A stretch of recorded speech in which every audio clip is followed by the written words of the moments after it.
ഞാൻ ഇതൊക്കെ പറയുമ്പോൾ നിങ്ങൾ പറയും ഇതൊക്കെ കുറച്ച് കടന്നു പോകുന്നില്ലേ, ഇതിന്റെ പേരാണോ തീവ്രവാദം? എന്നാൽ ആ തീവ്രവാദം നമുക്ക് പഠിപ്പിച്ചതുകൊണ്ട് വിശുദ്ധ ഖുർആനാണ് മക്കളെ.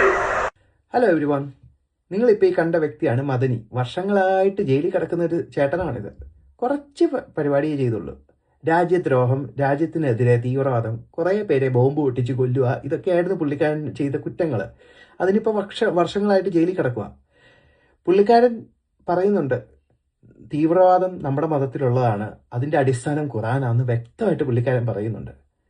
ഈ പുള്ളിക്കാരനെ സപ്പോർട്ട് ചെയ്ത് കഴിഞ്ഞ ദിവസം കുറേ ഉസ്താദുമാരൊക്കെ വീഡിയോ ചെയ്തിട്ടുണ്ടായിരുന്നു. വലിയ പുരോഹിതം മദനി വെറുതെ ജയിലിൽ കിടക്കുന്നതാണ്, ആള് നിഷ്കളങ്കനാണ്, പുള്ളിക്കാരനെ ചുമ്മാ പിടിച്ച് ജയിലിട്ടേക്കാണ് ഇന്ത്യൻ ഗവൺമെൻറ്. പുള്ളിയെ പുറത്തിറക്കാതെ വർഷങ്ങളായിട്ട് പുള്ളിക്കാരൻ ജയിലിൽ കിടക്കുക. നിങ്ങൾ തന്നെ ഇപ്പം ഈ കണ്ട 10 സെക്കൻഡ് പുള്ളിക്കാരൻ്റെ ആ വീഡിയോ കണ്ടു കഴിഞ്ഞാൽ പറയും ഇസ്ലാമിൽ തീവ്രവാദമുണ്ട്, അതിൻ്റെ അടിസ്ഥാനം ഖുർആൻ തന്നെയാണ്. അത് വെച്ചിട്ടാണ് ഓരോ തീവ്രവാദികളും ആളുകളെ കൊല്ലാനോ അതോ പൊട്ടിത്തെറിക്കാനോ ഒക്കെ പോകുന്നത്. നിങ്ങൾ തന്നെയൊക്കെ ഒന്ന് ചിന്തിച്ചു നോക്കുക. Thank you.